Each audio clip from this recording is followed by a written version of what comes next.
Iran চাইলে ৯টি পারমাণবিক বোমা তৈরি করতে পারে, অন্তত আন্তর্জাতিক পরমাণু শক্তি সংস্থা আইএইএ কথাই বলছে। দেশটির প্রয়াত সর্বোচ্চ ধর্মীয় নেতা আয়াতুল্লাহ আলী খামেনি অবশ্য পারমাণবিক অস্ত্র তৈরির ব্যাপারে অনুৎসাহিত করেছিলেন। কিন্তু কেন?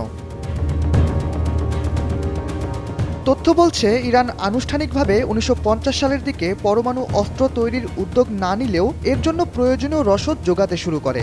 দেশটিতে যে আসলেই কোনো ধ্বংসাত্মক কাজের জন্য এই রসদগুলো জোগানো হচ্ছিল না, সেটি বিশ্বকে বিশ্বাস করাতে একটি ফতোয়া জারি করেছিলেন আয়াতুল্লাহ খামেনি। তিনি বলেছিলেন, পরমাণু অস্ত্র তৈরি ইসলামের দৃষ্টিতে হারাম বা নিষিদ্ধ। এই ঘটনা ইরানের পরমাণু ফতোয়া নামে পরিচিত। RICL TMX, যুগের পর যুগ স্থাপনা থাকে মজবুত। ইরানের সাথে ইসরায়েলের যুদ্ধ শুরু হওয়ার পর এখন প্রশ্ন উঠেছে, ফতোয়াটা কি আগের মতোই আছে? শিয়া অধ্যুষিত ইরান কি খামেনির ফতোয়াকে উড়িয়ে দিয়ে বিশ্বের সাথে তাল মেলাবে, নাকি বড় কোনো পারমাণবিক অস্ত্রের আঘাত বুক পেতে নেওয়ার বিনিময়েও তারা সরবে না খামেনির দেখানো পথ থেকে? এটাই এখন ইরান ইসরায়েল যুদ্ধের সবচেয়ে বড় প্রশ্ন।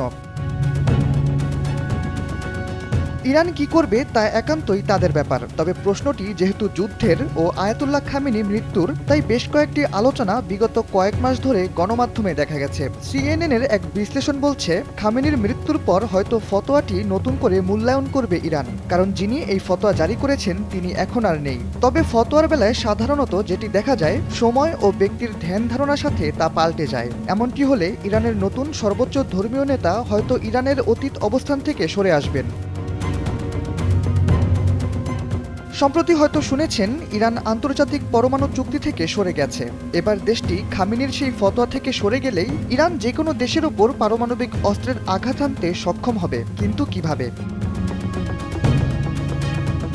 ২৩ মার্চ ২০২৬ প্রথম আলোর একটি প্রতিবেদন বলছে, আন্তর্জাতিক পরমাণু শক্তি সংস্থা গত মে মাসে একটি প্রতিবেদন প্রকাশ করে। প্রতিবেদনে বলা হয়েছে, ইরানের কাছে ৬০% সমৃদ্ধ ৪০৮.৬ কেজি ইউরেনিয়াম মজুদ আছে। এসব ইউরেনিয়াম আরও কিছু সমৃদ্ধ করতে পারলে দেশটি ৯টি পারমাণবিক ওয়ারহেড বা বোমা তৈরি করতে পারবে। অস্ট্রেলিয়ান ন্যাশনাল ইউনিভার্সিটির এমিরাটস অধ্যাপক রমেশ ঠাকুর জাতিসংঘের হয়ে ইরানের সঙ্গে আলোচনা করেছিলেন। তিনি বলেন, ইরানের জন্য এখন পারমাণবিক অস্ত্রই হলো একমাত্র নিশ্চয়তা। এটি তারা কেন তৈরি করবে না? বিশ্লেষকরা বলছেন, ইরানের পারমাণবিক কেন্দ্র এবং বিজ্ঞানীদের উপর হামলা সাময়িকভাবে হয়তো তাদের লক্ষ্য থেকে সরিয়ে দেবে। তবে এ পর্যন্ত সব লক্ষণ দেখে মনে হচ্ছে যুদ্ধে টিকে যাবে ইরান। যদি তারা টিকে থাকে, তবে পারমাণবিক অস্ত্র তৈরির জন্য তারা আরও মরিয়া হয়ে উঠবে।